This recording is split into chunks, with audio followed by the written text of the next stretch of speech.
At ayun guys, welcome back sa ating new episode ng Beyond the Hustle podcast. So, gets ko, okay, marami akong nare-receive na messages. Kuya JC, buhay ka pa ba? Kuya JC, kailan ba yung next episode? Kuya JC, kamusta ka na? Nare-receive ko yan guys, huwag kayong mag-alala. And to tell you guys, kahit di ako nakapag-upload ng ng podcast episode kasi busy ako. Kakatapos ng finals namin and thank God okay naman tayo sa school. And marami akong project na hinahandle. Now, last episode, sinabi ko sa inyo na meron akong special gift sa inyo. So, i-reveal ko yon after mag-end tong season 1 natin. So, tong episode 14, guys, may last 2 episode pa tayo. Tapos episode 17, end na ng season.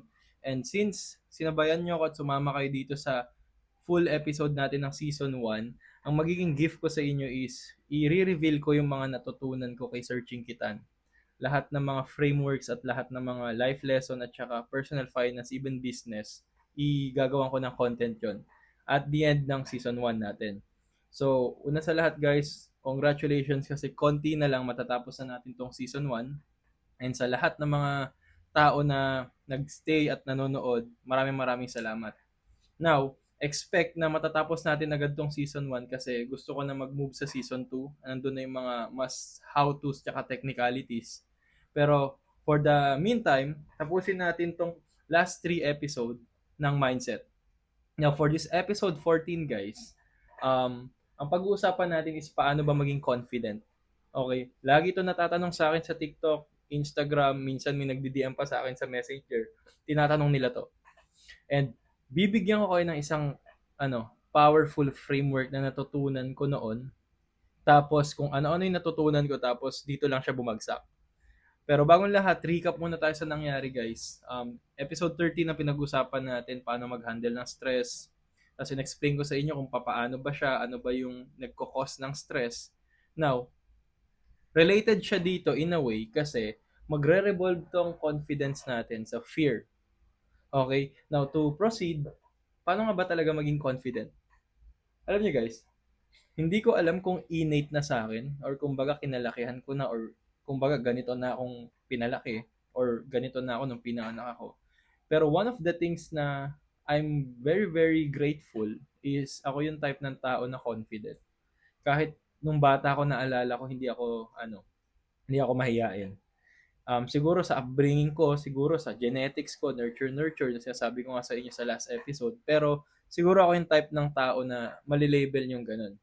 Now, contrary to that, maraming mga tao yung parang, opposite nun. Marami akong mga naging kaibigan and to tell you guys, yung mga best friends ko, opposite ko, hindi sila extroverted. Kasi minsan parang naano yung pagiging mahiyain sa introversion tapos yung pagiging confident sa extroversion. Well, more of that soon pero kaya ako na babanggit sa inyo yung ganung usapin kasi naging maniwala sa hindi as someone na confident na nung bata ako na meron pa rin akong problem when it comes to confidence. And most of you will definitely agree na kahit sino, kahit artista pa yan, kahit performer pa yan, kahit sinong tao na sanay sa maraming tao, nagkaka-struggle din sa confidence. And try nyo isipin maigi guys, kahit yung mga tao dito na super confident, maniniwala kayo or hindi na sila yung mga tao din na hindi confident. Now, sa lahat ng books na nabasa ko, sa lahat ng information na na-consume ko, even sa TikTok, sa YouTube, or kahit saan man, kapag nag-explain kasi sila ng confidence na parang nalilito ako kasi hindi ko talaga alam kung ano yung pinaka bottom line niya. Try nyo kasi isipin, maraming tao magsasabi na yung confidence is about repetition, confidence is about fake it till you make it, confidence is about kailangan training, confidence is about this. Gets ko yun eh. Kaso, kung titignan nyo kasi guys, yun yung nakikita natin sa pinaka parang pagbubuksan niyo yung pagbubuksan niyo yung prutas, let's say santol. Pag binuksan mo yung santol, yung balat niya, yun eh. Pero wala pa ako narinig na tao na nag-explain ng confidence on a deeper level na parang yung mismong laman at saka buto ng santol. At yung pag-uusapan natin is hindi yun yung generic na paano maging confident. Kailangan magdamit ka ng maayos, kailangan naliligo ka, kailangan okay yung pagsasalita mo. Hindi siya ganun, guys. Hindi yun yung pag-uusapan natin kasi masyado siyang generic. Okay. Yung pag-uusapan natin is something na mas malalim at mas mas psychological at the same time mas biological. Ano ibig sabihin nun? It's something na sa lahat ng tao at sa evolution ng tao nag-exist. Okay? And to proceed with that thinking, na-try nyo na bang isipin yung sarili nyo na kapag meron kayong gustong gawin, kahit anong bagay pa yan, or kahit meron kayong gustong parang mga bagay na gustong i-conquer na bago, bakit kaya hindi tayo confident? So, yun yung mga thought process ko nung iniisip ko tong module na to. Iniisip ko, ano ba yung bagay na bago gawin yung isang bagay, nagbi-breed siya ng confidence at nagbi-breed siya ng hindi confidence. Na-try nyo isipin yun. So, papasimplihin natin. Kunwari, gusto mong gumaling kumanta. Okay. For the first year, 2 years, most likely hindi ka confident. Kasi hindi maganda boses mo, kailangan mo mag-train. So yung tanong ba para maging confident, kailangan mo mag-train? If yes, okay. Pero kung iisipin nyo, hindi yun yung pinaka main point eh. Kapag iisipin nyo, yung training yung process. Yung confidence, yung question ko, ano pa yung bago doon? Bago ka pa mag-training. So, parang na-realize ko na, confidence is basically hindi lang siya action part or process part ng ng confidence mo, pero more of siya, mindset siya. Confidence is a mindset, guys. And it's a mindset wherein na parang ano, kapag meron ka nun, regardless kahit ano yung gawin mo sa ibang bagay, hindi ka mag hindi ka magiging hindi ka mahihiya. Try nyo isipin yun, para siyang kunwari para siyang skill na kahit kunwari magaling kang dancer, tapos pinakanta ka. Kahit alam mo sa sarili mo na hindi ka magaling kumanta, pero since confident ka na tao, na na-acquire mo yan sa pagiging dancer, hindi ka magiging mahihiyain. Now, sigurado ako maraming taong nahalilito ngayon sa sinasabi ko. So, papasimplihin natin, guys. Kaya ko nasabing confidence is mindset kasi lahat ng tao na na-meet kong confident, meron silang specific na ugali na parehas. And one of the things that I found out is yung mga tao na yon is fearless sila. And doon magre-revolve yung natin, yung topic natin kung paano maging confident. Now, marami magtatanong, Kuya JC, paano fearless? Anong connection nun sa confidence? Try nyo kasi isipin, guys. Kapag ikaw ba yung tao na walang kinakatakutan, kahit anong bagay ba yan, gaano ka ka-powerful na tao? Isipin mo, hindi ka, hindi ka takot. Kahit ipunta ka sa sitwasyon na majority ng tao takot, mapaperceive ka as someone confident. So, kung ganun pala, confidence is all about fearlessness, courage. Ngayon ang tanong, so kung yun yung kung yun yung pinaka-statement natin na yung confidence is all about being brave, being courageous, being fearless, papaano maging confident? Gagawin lang natin is i-negate natin yon. So, ang tao na hindi matapang, ang tao na na hindi palaban, ay yung mga tao na hindi confident. So, kung papasimplihin natin, kapag yung opposite ng confidence is fear, takot. And nung na-realize ko yun, nung naglalakad ako, o nga no, so ito siguro itatopic ko sa module. Kaya doon ko na came up tong topic natin na paano ba maging confident.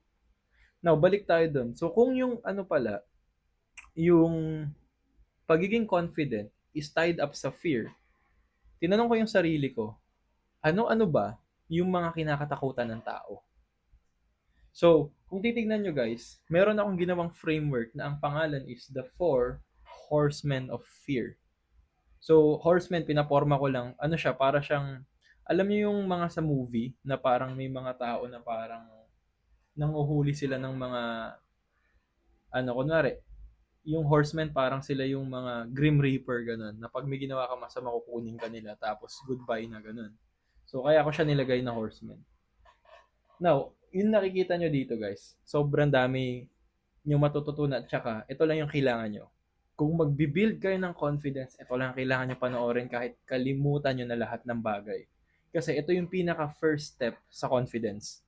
Once na naging aware kayo dito, once na master nyo to, it doesn't matter kahit anong gawin nyo kasi confident kayo na tao.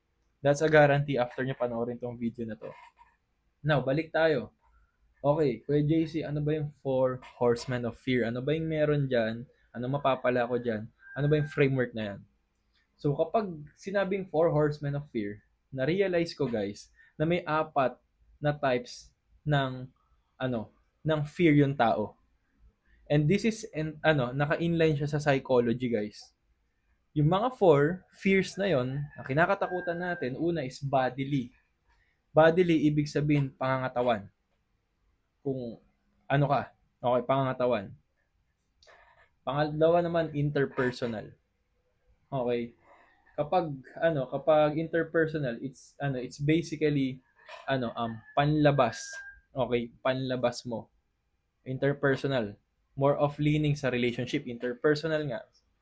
Pangatlo naman, behavioral. Okay, kapag sinabi mong behavioral, ibig sabihin yung behavior mo or yung gawain mo. And yung 4 naman is cognitive, which is yung isip natin. Okay, pag-iisip. Kung isipin nyo guys, dito nagre-revolve lahat ng bagay sa atin sa psychology. Bodily, interpersonal, yung mga nakapalibot sa atin na palabas. Tapos behavioral, ano ba yung behavior natin? Ano ba yung mga gawain natin? And lastly, cognitive, pag-iisip. Okay, so gets na namin Kuya JC, bodily, interpersonal, behavioral, cognitive. Anong relevance yan sa salitang fear? Paano mo nasabing the 4 Horsemen of Fear yan? Alam nyo guys, every quadrant na to, meron silang dalawang contrary na kinakatakutan natin. Kung lahat ng bagay papasimplihin natin when it comes sa fear, dito lang babagsak 'yon. Punta tayo sa bodily. Okay. Dito tayo. Sa bodily guys, na-realize ko may dalawang contradicting fear na nagme-make sense dito sa atin na pag i-boil down natin, dito siya babagsak. Tignan nyo. May dalawang type. Sa bodily, merong fear of the body, tapos fear for the body. Ano ibig sabihin nun? Pag sinabing fear of the body, it's basically takot ka ma-judge. Tanyo isipin. Fear of the body, takot ka ma-judge. Kaya ayaw mo siya gawin yung isang bagay kasi natatakot ka na ma-judge. Kasi pango yung ilong mo. Tara niyo isipin yun. Kasi siguro may something na hindi okay sa'yo kasi marami kang tagyawat, kasi maliit ka. Kasi, alam mo yun, maraming kasi na word, tapos hindi ka confident, insecure ka sa bagay na yun. Yun yung unang fear. Kaya hindi mo magawa yung isang bagay, kaya ka natatakot. Kasi may fear of the body ka. Yung katawan mo, may something na hindi ka confident enough, kaya hindi mo siya magawa. Now, contrary to that, meron namang fear for the body. Try nyo isipin. Kapag ginawa ko yan, baka mapilay ako. Kapag ginawa ko yan, baka maputulan ako ng kamay. Kapag ginawa ko yan, baka maganito ako yung katawan ko. So isipin nyo, Kung sa fear of the body is meron kang something sa katawan mo na kaya hindi mo siya magawa kasi natatakot ka ma-judge. Dito naman, natatakot ka ma-judge kasi baka pag nagkamali ka, may something na mangyari sa katawan mo. So, I'm pretty sure nagme-make sense ngayon tong bodily. Now, I want you to reflect right now. Ano-ano yung mga bagay na yon or yung parang kinakatakutan nyo na yon na nagpapabagal sa'yo na related sa bodily na kapag tinanggal nyo yon, yung mindset na yon, most likely gagawin nyo yung bagay na yon. Try nyo yung reflect. Sulat nyo sa papel. Ano-ano kayo yung mga bagay na yon. So, now, nung naglalakad na after ko nun, kasi usual na ginagawa ko, nagwo-walking ako dito malapit sa condo namin.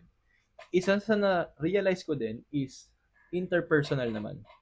At kung yung bodily is sa katawan, tas baka may mangyari sa katawan mo, pangalawa naman is interpersonal. Ano naman yun? Sa interpersonal guys, yung una is fear of significant other. Pangalawa naman is fear for significant other. Okay. Pero JC, hindi ko gets. Most likely ganun. Explain ko sa inyo na mas simple guys. Yung fear sa interpersonal, yung fear of significant other, ibig sabihin, kaya hindi mo magawa yung isang bagay kasi natatakot ka sa significant other. Let's say for example, kaya hindi mo siya magawa kasi yung misis ko magagalit. Kaya ko siya hindi magawa kasi yung mama ko magagalit. Kaya hindi ko siya magawa kasi yung ate ko baka magalit. Baka yung girlfriend ko, boyfriend ko magalit. O kaya naman, kaya hindi ko siya magawa kasi baka magalit yung groupmates ko. Or kaya naman, magalit yung lola ko. Significant other, may fear ka kasi baka yung significant other mo tied doon. Now, contrary to that, meron namang fear for significant other. Ano naman yung pagkakaiba nun? Sa fear for significant other naman, kaya hindi mo magawa yung isang bagay kasi natatakot ka, baka mapahiya si ganito. That's one. Wait lang, usog natin.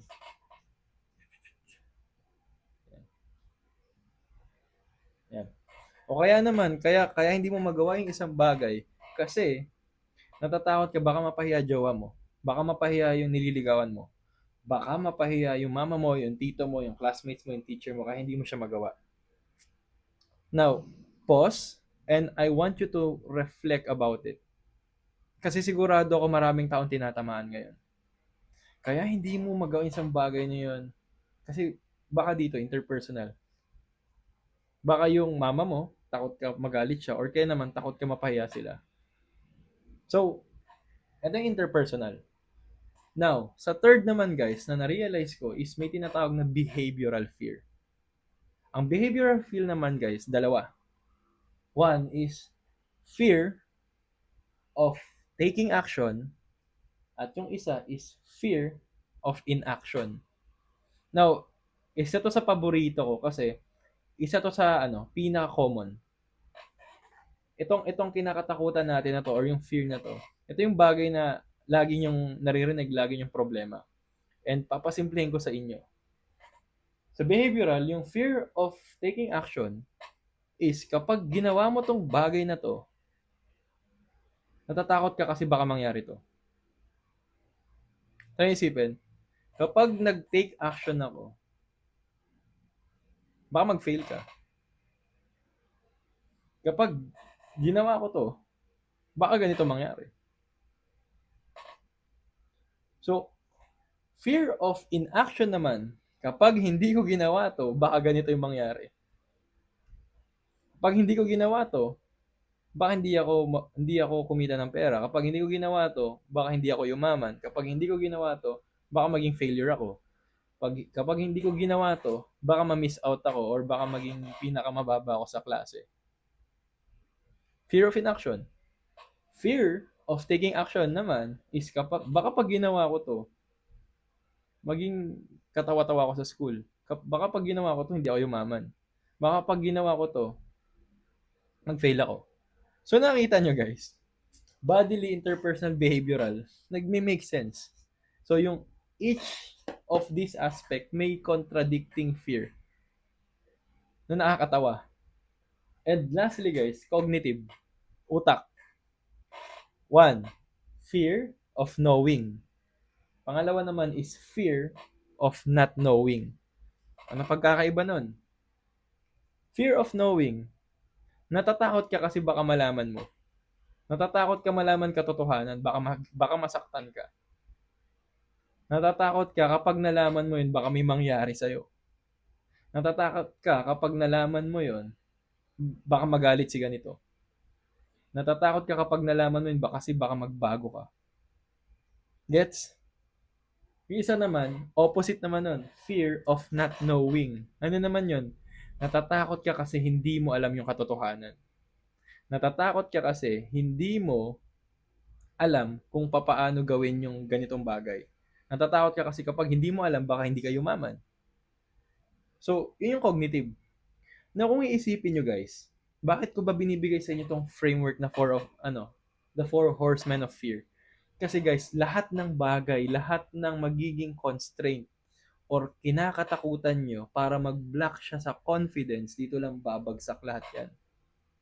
The reason kung bakit ko binigay sa inyo tong apat na to, tapos yung mga fear, contradicting fear na involved dito per quadrant, para maging aware kayo. Kasi kapag aware kayo, magigets nyo kung ano yung bagay na yun nagpapabagal sa inyo. Now, next na tanong. Okay, alam na namin Kuya JC, gets na namin na may nag-i-exist na ganito. Ang next na question namin is papaano namin to i-apply para maging confident. Alam nyo guys, since aware na kayo dito, kapag may gusto kayong gawin sa buhay, tatanungin nyo lang kung bakit hindi kayo confident. Kasi kaya kayo hindi confident, may isa dito, or dalawa dyan, or tatlo, or lahat dyan, na natatakot kayo kaya hindi kayo maging confident. Bibigyan ko ng example. Gusto mo matry maging content creator. Kaso hindi ka confident. Ayaw mong gawin. Saan babagsak doon? Marami. Kaya hindi ka makapag-content creator kasi baka takot ka kasi may nunal ka sa ilong. Baka ma-judge ka. So, bodily yun. Kaya naman, baka malaman ng mga tropa mo na kapag nag-content ka, iaano ka nila. Huhusgahan ka nila. So, interpersonal. So, kaya naman, kapag nag-content ako tapos hindi naman nag-click, baka malaman nila mama. Baka i-judge ako. So, gets nyo, tatama siya sa cognitive. Nalaman nila mama, tapos babagsak din sa interpersonal. Baka mapahiya si mama, magalit. So, if may bagay na kayong gagawin, maniwala ka sa hindi, dito lang babagsak yung pinaka-block niya. Mabablock bigla yung decision niyo. Tapos, after mablock yung decision niyo na yon, ang next na dapat natanungin sa inyo, sa sarili nyo, ano ba yung fear na yon na nagka-cloud or pumipigil sa akin para maging confident ako? Now, kapag naging aware ka, kung ano yun, ang next mo na gagawin, tatanggapin mo lang. O, balik tayo sa example. O, sige, gusto mag-content ka, so, hindi ka confident. Hindi ka confident enough mag-content. Okay, ano muna dito sa fear na yon, yung pinaka-blockage mo? Palagay na lang natin, kunyari, dito, baka ma-judge ka sa ilong mo.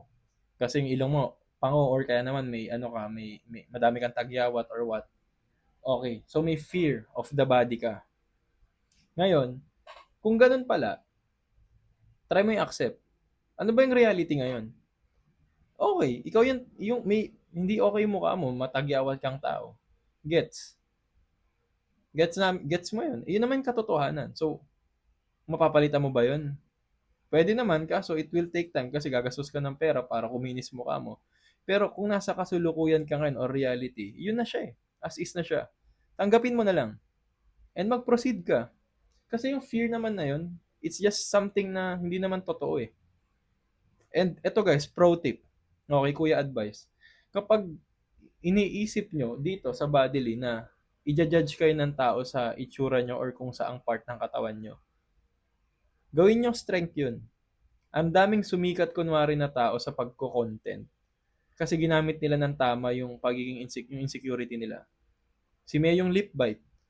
Alam naman natin na na hindi siya ganoon, physically attractive. Pero ginamit niya yon, yung mga pambabash sa kanya para ma-convert into views, na naging confident enough siya kasi alam niya yung ginawa niya, inaccept niya eh.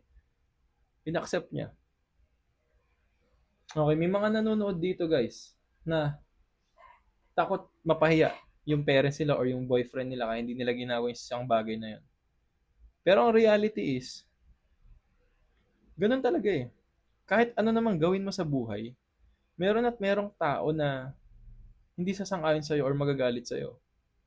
Kahit anong gawin mo, kahit gumawa ka ng tama sa pananaw mo, kahit gumawa ka ng mali sa pananaw mo, it's the same thing. So why not do the things na gusto mo? At the end of the day, may masasabi naman sila sa'yo. As long as wala kang tinatapakan tao, doing moral, ethical, legal yung ginagawa mo. Other things than that doesn't matter. Just do it. Cognitive. Natatakot ka mag-take action. Natatakot ka na kapag di ka nag-take action, magaganito ka. Totoo naman eh. Regardless kung magte-take action ka or hindi ka magte-take action, meron kang price to pay sa life. It's the same thing. May cost parehas yan. Kapag nag-take action ka, may cost yan. Meron kang kakalabasan sa buhay mo. Well, ang pagkakaiba lang, kapag nag-take action ka, mas matututo ka agad. Versus kapag hindi ka nag-take action, madedelay yung bagay na yun. So, pipili ka lang, ano ba yung mas convenient sa'yo sa dalawa dito? Try mo accept.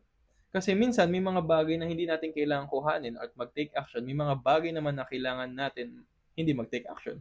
It's as simple as that. Now, fear of not knowing at saka fear of knowing is may mga bagay tayo na kailangan natin malaman. May mga bagay din naman tayo na hindi natin kailangan malaman.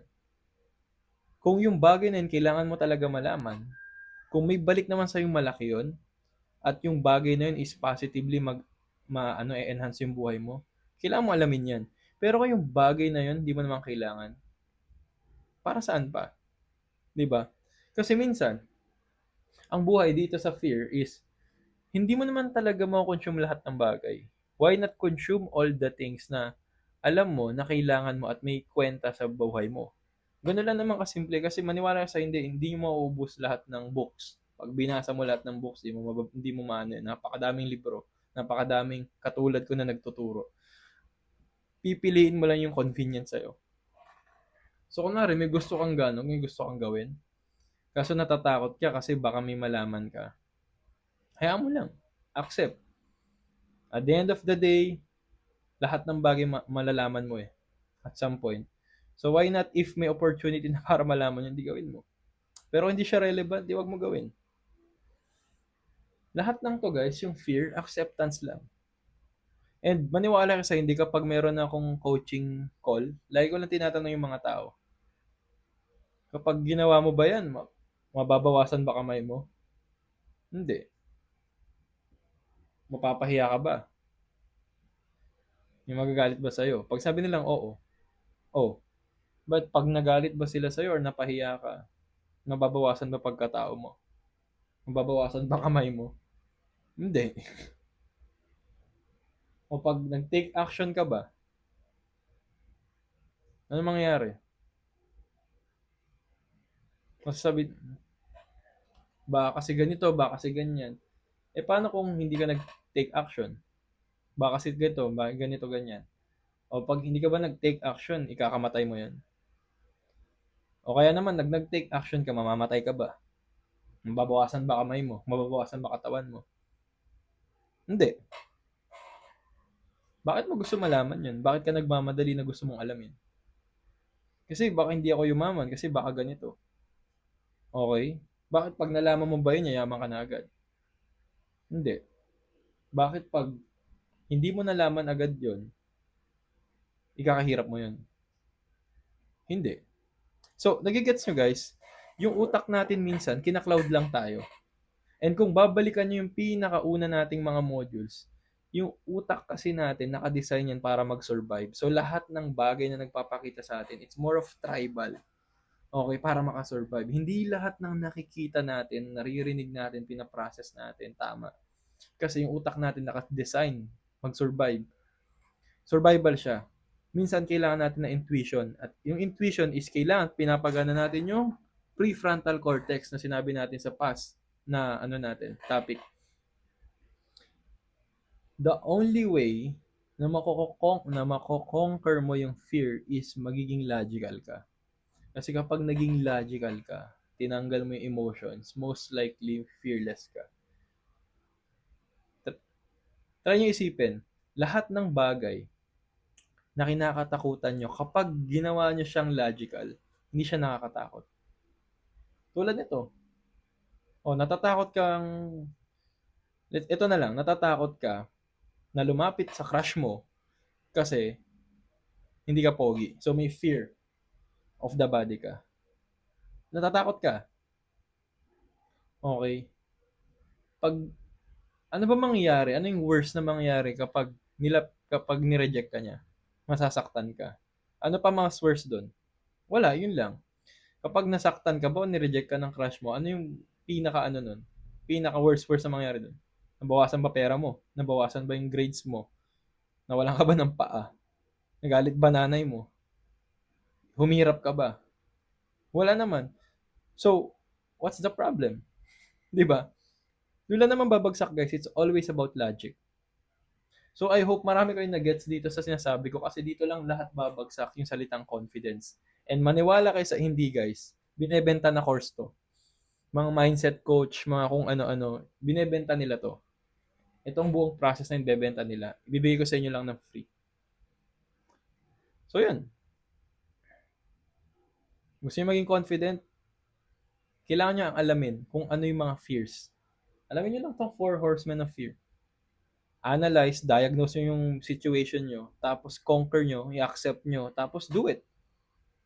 As long as wala siyang malaking effect na negative sa'yo, bakit ka matatakot? So yun lang. Okay? I hope na enjoy nyo tong short episode natin. I hope marami kayong natutunan and I hope ma-apply nyo to after ng video na to, ma-diagnose yung sarili nyo. Mag-gets nyo na lahat kung okay pala, ganito pala, bakit ako hindi confident.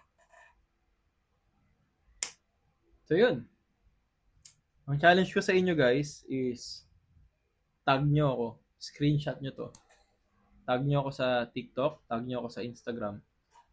Kuha kayo ng clip nito, share nyo, mag-reflection kayo, and comment nyo sa baba kung ano ba dito sa 4 horsemen of fear yung pinaka nagiging blockage nyo ngayon kung bakit hindi kayo confident sa buhay. Tapos, ano yung next step nyo or action plan nyo after nyo gawin yun. Comment nyo sa baba, babasahin ko. So yun, hindi ako magpo-promote ng kung ano-ano sa inyo, guys. Ang ire-request ko lang is subscribe. Share nyo to sa mga tao na kailangan malaman nila to. And spread the word. So yun, see you sa next episode, guys. Malapit na mag-season end. Excited na ako kasi ang daming parating. Sobrang daming parating. I-announce ko yun sa next episode. So yun, follow me for more. Peace.